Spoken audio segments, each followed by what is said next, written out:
নমস্কাৰ সকলোকে মই বিটু আগৰলাই আপোনালোক সকলোকে এক্সিয়া আইএছ একাডেমীলৈ স্বাগতম জনাইছোঁ আহিব লগা যিটো APSC CC মেইনছ আছে তাতে কিছুমান হাইলি যিখিনি প্ৰবেবল টপিক আছে ফৰ GS পেপাৰ 5 তাৰ বিষয়ে আলোচনা কৰিব লৈছোঁ তো মই চেষ্টা কৰি যাম যে যিখিনি টপিক আপোনাৰ নিউজ পেপাৰত আহিছে বা যিখিনি বিষয়বস্তু অনুমান হয় যে পৰীক্ষাত আহিব পাৰে চান্সেছ আছে পাষ্ট ইয়াৰৰ যিখিনি কুৱেশ্যন পেপাৰ আছে তাৰ আপোনাৰ হিচাপে যদি আমি চাওঁ তো সেই যিসমূহ টপিক আছে সেইসমূহ মই যত্ন কৰিম যাতে আপোনালোকক মই 150 পৰা 250 শব্দৰ ভিতৰত যাতে আনচাৰৰ আকাৰে বস্তুখিনি দিব পাৰোঁ যাতে আপোনাৰ পৰীক্ষাত যেতিয়া এইখিনি কুৱেশ্যন আপুনি ফেচ কৰিব তেতিয়া যাতে আপুনি ইয়াৰ গোটেইখিনি পাৰ্সপেক্টিভ লিখিব পাৰে তো APSC mains highly probable question তো ইয়াৰ ওপৰত মই এটা সিৰিজ বনাই যাম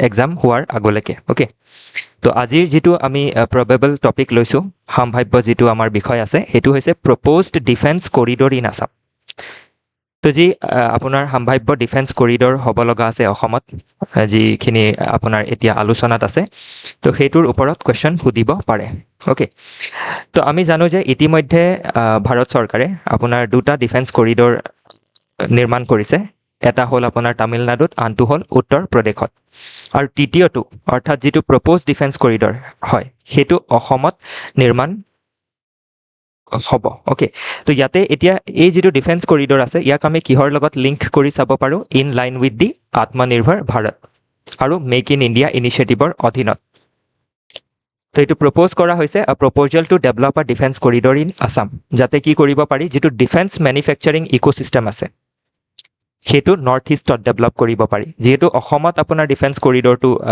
প্ৰতিষ্ঠা কৰা হ'ব বা নিৰ্মাণ কৰা হ'ব কিন্তু ই গোটেই আপোনাৰ নৰ্থ ইষ্টৰ যিটো ডিফেন্স মেনুফেকচাৰিং ইক'চিষ্টেম আছে তাক ডেভেলপ কৰিব গতিকে নৰ্থ ইষ্টৰ পাৰ্সপেক্টিভৰ পৰা চালে আমি আৰু বহলভাৱে এইখিনি কথা বুজিব পাৰিম এতিয়া মন কৰিব আফটাৰ দি নৰ্থ ইষ্ট ডিফেন্স কনক্লেভ তো ৰিচেণ্টলি যিটো নৰ্থ ইষ্ট ডিফেন্স আপোনাৰ কনক্লেভ হৈ গৈছিলে আৰু তাতে যিখিনি আপোনাৰ ডেলিভাৰেশ্যনছ হৈছিলে আলোচনা বিলোচনা হৈছিলে বিটুইন মিনিষ্ট্ৰী অফ ডিফেন্স ভাৰতৰ ৰক্ষা মন্ত্ৰী আৰু অসম চৰকাৰৰ মাজত তাতে এই ডিফেন্স কৰিডৰটো প্ৰপ'জ কৰা হৈছে ওকে এতিয়া ইয়াৰ উদ্দেশ্য কি আছে এই যিটো প্ৰপ'জ ডিফেন্স কৰিডৰ আছে ইন আছাম ইয়াৰ নাম্বাৰ 1 উদ্দেশ্যটো হৈছে বুষ্ট ডিফেন্স প্ৰডাকশ্যন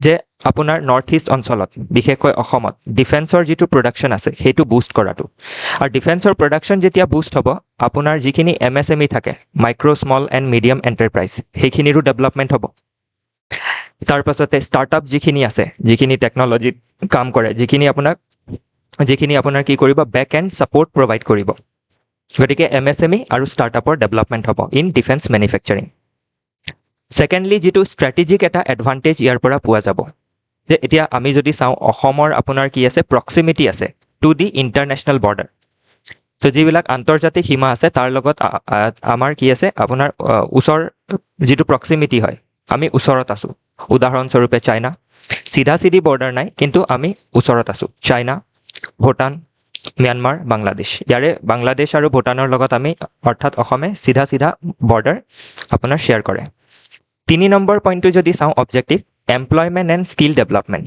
যেতিয়া আপোনাৰ ডিফেন্স প্ৰডাকশ্যন হ'ব ই এমপ্লয়মেণ্ট দিব আৰু ডিফেন্স প্ৰডাকশ্যন কৰিবলৈ আমাৰ যিসকল থলুৱা আপোনাৰ নিবনুৱা যুৱক আছে যিবিলাক আপোনাৰ হায়াৰ এডুকেশ্যন লৈ আপোনাৰ আনএমপ্লয়ড হৈ বহি আছে তেনেকুৱা যুৱতীসকলক স্কিল ডেভেলপমেণ্ট কৰি তেওঁলোকক চাকৰি দিব পৰা যাব generate local jobs develop the skill workforce গতিকে জবো পোৱা যাব আৰু স্কিলো ডেভেলপমেণ্ট হ'ব গতিকে মনত ৰাখিব মেইনছত আমি বহুত দীঘলীয়াকৈ লিখিব নোৱাৰোঁ সৰুকৈ লিখিব লাগিব আৰু টু দ্য পইণ্ট লিখিব লাগিব 4 নম্বৰ কি অবজেক্টিভ ফুলফিল কৰিব integrate north east with national defence network তো দেশৰ যি আপোনাৰ ডিফেন্স নেটৱৰ্ক আছে তাৰ লগত নৰ্থ ইষ্ট কি হ'ব আপোনাৰ ইণ্টিগ্ৰেট হৈ যাব ক্লাব হৈ যাব and create a secure self reliant defence supply chain in the North East গতিকে আপুনি যদি নৰ্থ ইষ্টত দেখে এতিয়া আমাৰ যিখিনি ফ্ৰেজাইল বৰ্ডাৰ আছে with Myanmar then with China তো সেইখিনিত আমি কি কৰিব পাৰিম সোনকালে আপোনাৰ যিটো ডিফেন্স ছাপ্লাই চেইন আছে অৰ্থাৎ যিখিনি আমাৰ ডিফেন্স ফ'ৰ্চ আছে লজিষ্টিক্স আছে সেইখিনি আপোনাৰ খুব সোনকালে আমি মোবিলাইজ কৰিব পাৰিম, ছাপ্লাই দিব পাৰিম আমাৰ ফ'ৰ্চক, আৰু আমাৰ বৰ্ডাৰ ছিকিউৰিটি শক্তিশালী কৰি গঢ়ি তুলিব পাৰিম। অ'কে, আৰু যিখিনি অৰ্গেনাইজ ক্ৰাইম আছে, অ'কে, ইনচাৰ্জেঞ্চি ৰিলেটেড এক্টিভিটি আছে, সেইখিনিৰ পৰাও আমি আমাৰ নৰ্থ ইষ্ট অঞ্চলটোক তথা সমগ্ৰ ভাৰতবৰ্ষক সুৰক্ষা দিবলৈ সক্ষম হ'ম, স্পেচিয়েলি নৰ্থ ইষ্ট পাৰ্টত। কিয় অসমকে আপোনাৰ চুজ কৰা হৈছে বা নিৰ্বাচন কৰা হৈছে বা প্ৰপ'জ ডিফেন্স কৰিডৰটো অসমত বনোৱা হ'ব? কিয়নো অসমৰ যিটো লোকেশ্যন হয় এইটো জিঅ' ষ্ট্ৰেটেজিক হয়। ভৌগোলিকভাৱে, পদ্ধতিগতভাৱে যদি চাওঁ, কৌশলগতভাৱে খুবেই গুৰুত্বপূৰ্ণ আমাৰ মানে যিটো লোকেশ্যন আছে সেইটো হয়। তো গেটৱে টু নৰ্থ ইষ্ট হয় প্ৰথম কথা। তো নৰ্থ ইষ্টৰ বাকী যিখন আপোনাৰ 6খন ষ্টেট আছে আৰু এখন আছে ছিকিম 7খন, তো স্পেচিয়েলি যি বাকী 6খন আছে অসমৰ বাহিৰে, সেই অঞ্চলসমূহত আমি আপোনাৰ মেইন যিটো কানেক্টিভিটি হয়, যিটো দুৱাৰ হয়, সেইটো কি হয়? অসম হয়। সেই গতিকে জিঅ' ষ্ট্ৰেটেজিক লোকেশ্যন আছে, প্লাছ যিটো মই অলৰেডি ক'লোঁ যে প্ৰক্সিমিটি আছে close to the Indo China border and Siliguri corridor, যিটো আপোনাৰ এপ্ৰক্স 23 কিলোমিটাৰৰ যিটো কৰিডৰ হয়, যাক চিকেন স্নেক কৰিডৰ বুলিও কোৱা হয়। সেইটোকো আমি কি কৰিব পাৰিম? সুৰক্ষা দিব পাৰিম। নেক্সট আছে আপোনাৰ ইনফ্ৰাষ্ট্ৰাকচাৰ এভেইলেবল আছে অসমত। কিয় হোৱাই অসম আছে? গতিকে আপোনাৰ ইনফ্ৰাষ্ট্ৰাকচাৰ এভেইলেবল আছে। For example major highways present আছে, গোটেই দেশক কানেক্ট কৰিব পৰাকৈ ৰেলৱে কানেকশ্যন আছে, আপোনাৰ যি এয়াৰ বেছ আছে সেইখিনি এভেইলেবল আছে। এক্সপেনশ্যন অফ গুৱাহাটী এয়াৰপৰ্ট, তো এতিয়া ৰিচেণ্টলি কি কৰা হৈছে? গুৱাহাটী যিটো এয়াৰপৰ্ট আছে তাক আৰু মডাৰ্ণাইজ কৰা হৈছে। অ'কে, তো ইয়াৰ লগতে আপুনি ভাৰতমালা, সাগৰমালা, পৰ্বতমালা গোটেইখিনি কথা জড়িত কৰিব পাৰে। যিটো হীৰা মডেল আছে, highway, railway, okay, inland waterway, Airways, এই গোটেইখিনি ডেভেলপমেণ্টত মনোযোগ দিয়া হৈছে। গতিকে ডিফেন্স কৰিডৰ যদি অসমত হয় তেনেহ'লে কি হ'ব? সুবিধা হ'ব। ইণ্ডাষ্ট্ৰিয়েল বেছ আছে অসমত, অলৰেডি এটা ষ্ট্ৰং ইণ্ডাষ্ট্ৰিয়েল বেছ আমি দেখা পাওঁ। অ'কে, যেনেকৈ ONGC হওক, অইল ইণ্ডিয়া লিমিটেডেই হওক, NRL হওক, অ'কে, এইখিনিৰ ষ্ট্ৰং এটা বেছ আছে। গতিকে আপোনাৰ ছেভাৰেল ইণ্ডাষ্ট্ৰিয়েল ষ্টেটছ আছে যিবিলাকে এটা ইক'ছিষ্টেম অলৰেডি গঠন কৰি দিছে। অ'কে, নেক্সট আছে পলিচি পুছ। তো এতিয়া অসমৰ যি ইণ্ডাষ্ট্ৰিয়েল আৰু ইনভেষ্টমেণ্ট পলিচি আছে, য'ত এনকাৰেজ কৰা হৈছে ডিফেন্স ৰিলেটেড ইনভেষ্টমেণ্টক। তো এই অসম চৰকাৰৰ পলিচি হয়, য'ত কি কৰা হৈছে, যিসকল আপোনাৰ উদ্যমী ব্যক্তি আছে বা আপোনাৰ ভাৰত চৰকাৰৰ যিখিনি ইনভেষ্টমেণ্ট কৰিব লগা আছে, capital investment, defence related investment, তাতে আমি কি কৰিব পাৰিম? আমাৰ চৰকাৰে এই যিটো আপোনাৰ পলিচি আছে, Assam industrial and investment policy, তাৰ জৰিয়তে এনকাৰেজ কৰিব পাৰিব ডিফেন্স ৰিলেটেড ইনভেষ্টমেণ্টক। নেক্সট, ইয়াৰ পৰা আমি কিখিনি আপোনাৰ অপৰচুনিটিজ বা সুবিধা লাভ কৰিব পাৰিম? ডিফেন্স MSME ক্লাষ্টাৰ্ছ যিবিলাক আছে সেইবিলাক ডেভেলপ হ'ব।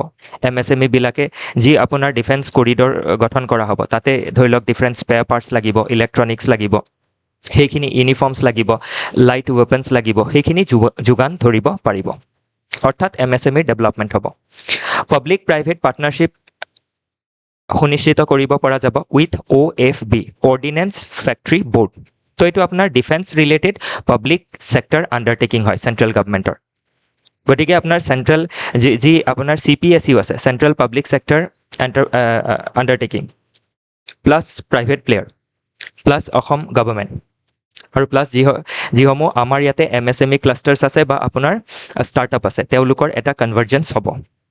অৰ্থাৎ ইকনমিক ডেভেলপমেণ্ট হ'ব, প্লাছ ডিফেন্স ৰিলেটেড ডেভেলপমেণ্টো আমি দেখা পাম। ই সুৰক্ষা প্ৰদান কৰিব, ই আপোনাৰ জব ছিকিউৰিটিও প্ৰদান কৰিব, অ'কে, বৰ্ডাৰ ছিকিউৰিটিও প্ৰদান কৰিব, অৰ্গেনাইজ ক্ৰাইমবিলাক টেকেল কৰাত হেল্প কৰিব। তো এইখিনি আমি ইয়াৰ পৰা অপৰচুনিটি পাম। আৰু এটা অপৰচুনিটি কি আছে? Export potential to south east Asia. তো যি চাউথ ইষ্ট এছিয়া ৰিজন আছে, অঞ্চল আছে, ম্যানমাৰ হওক, ভিয়েটনাম হওক, লাওছ হওক, কম্বোডিয়া হওক, ফিলিপিনছ হওক, এইখিনিত আমি কি কৰিব পাৰিম? Through act east policy export কৰিব পাৰিম অসমত যিখিনি আপোনাৰ ডিফেন্স মেনুফেকচাৰিং বা প্ৰডাকশ্যন হ'ব সেইখিনি। প্লাছ এটা চিনাৰ্জি আমি বনাব পাৰিম with PSUs like oil India limited, NRL, etc.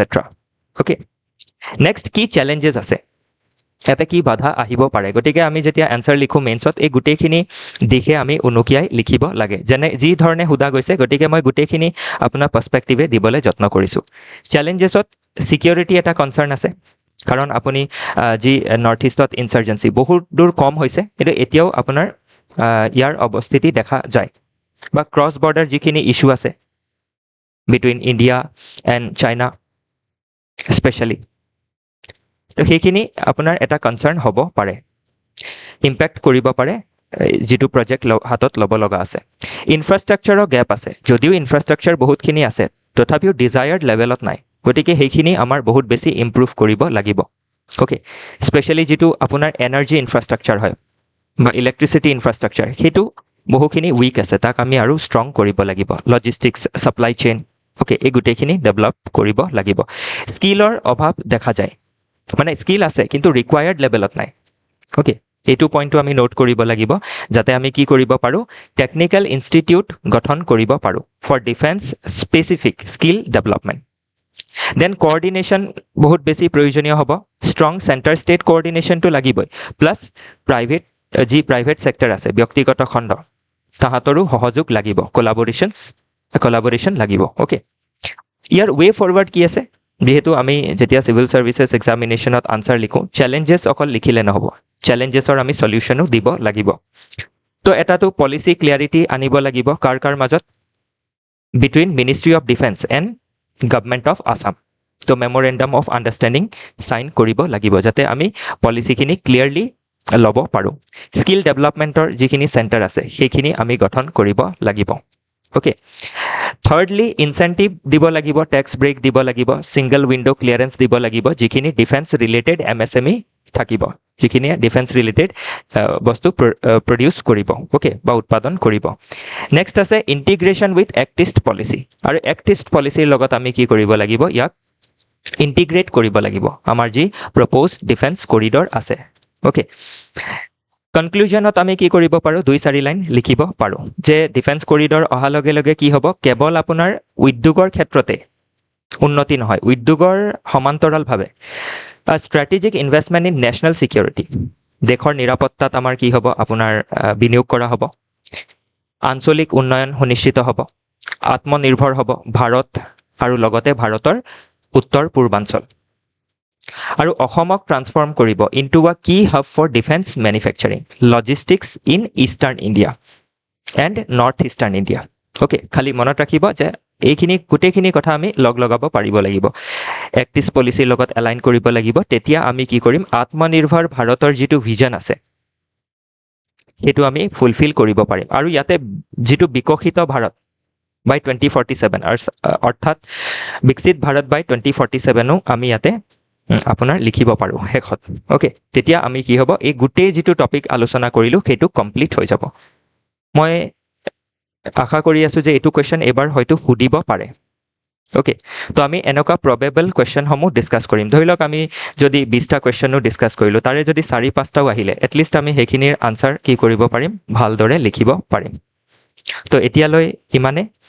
Next মই আৰু এটা আপোনাৰ বিষয় উপস্থাপন কৰিবলৈ যত্ন কৰিম, যিটো পৰীক্ষাত সুধিব পাৰে। আজিলৈ ইমানে, ধন্যবাদ।